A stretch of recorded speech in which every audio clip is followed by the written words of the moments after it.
Ons leef in 'n tyd wat jy kan noem die kultuur van die dood.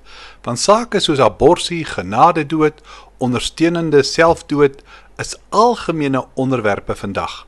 Die argument is dat dit te doen het met die waarde en die waardigheid van mense. Die ander kant is natuurlik die kultuur van die lewe, wat die beskerming en respek van alle menslike lewe van bevrugting tot die natuurlike dood bevorder.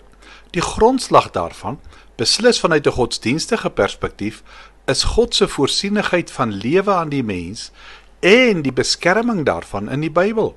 Dit is waarom die beskerming van lewe ononderhandelbaar is vir gelowiges en waar baie van ons mense in hierdie vakansietyd by familielede uitkom, wat dit vir hulle lyk asof dit die einde van die paadjie is vir daardie geliefdes, is dit so nodig om weer hieraan herinner te word.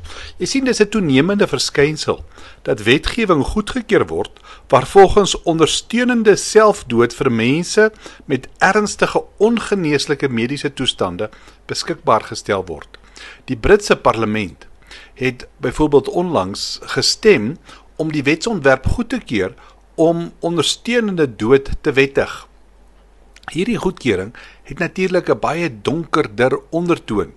Dit moedig die ongeneeslike siektes en ernstige gestremdes heimlik aan om hierdie roete as 'n liefdesplig te volg, aangesien die regering se wankelende nasionale gesondheidsdiens sukkel met die kostestygings en die administratiewe uitdagings.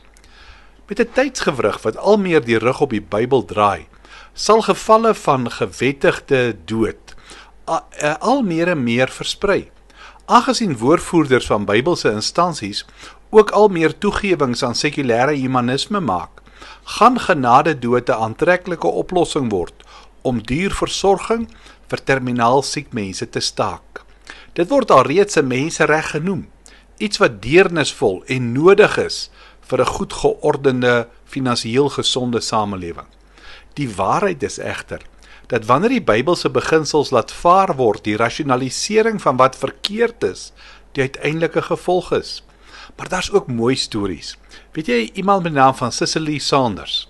Sy was 'n Britse verpleegster, ook 'n maatskaplike werkster en sy het later ook haar kwalifikasies verbeter en 'n mediese dokter geword. Wat sy in die 1950s van Engeland ontdek het, was dat hospitale geen idee gehad het wat om te doen met pasiënte wat besig was om te sterf nie. Dokters sou vir die familie sê, daar is medies niks meer wat ons vir die familie kan doen nie. Maar Saunders, wat 'n belydelike Christen was, het geweier om dit te aanvaar. Sy het nie geweet wat sy kon doen nie. En sy was huiwerig om oor dit wat in haar gedagtes begin groei het, in die praktyk toe te pas. Toe lees sy eendag in Psalm 37 vers 5, laat jou lewe aan die Here oor, vertrou op hom, hy sal sorg. Sy het by instansies gaan aanklop en gevra vir finansiering vir wat die wêreld se eerste hospis sou wees. En dit was so 'n sukses, dat baie ander haar voorbeeld gevolg het. En die interessante, in 2005 het sy aan borskanker gesterwe in die hospis wat sy self begin het. Dit staan, wat die wêreld doen, staan so in kontras met wat Paulus skryf in 2 Timoteus 4 vers 6. Hy skryf, die tyd van my dood is voor die deur. Ek het die goeie wedloop afgelê. Ek het die wenstreep bereik. Ek het gelowig en tyd volgehou. Nou wag die oorwinnaarskroon vir my, die lewe by God. Op die dag dat hy weerkom, sal die Here die regverdige regter dit vir my gee, en nie net vir my nie, maar ook vir almal wat me verlange uitsien na sy koms. Kom ons bid saam. Here Jesus, dankie vir die lewe. Dankie dat U die opstanding en die lewe is. Ons wil vra, gee vir ons die genade as ons by ons geliefdes kom en ons is hartseer oor hulle gesondheidstoestand, help ons om te onthou, die lewe behoort aan U. Amen.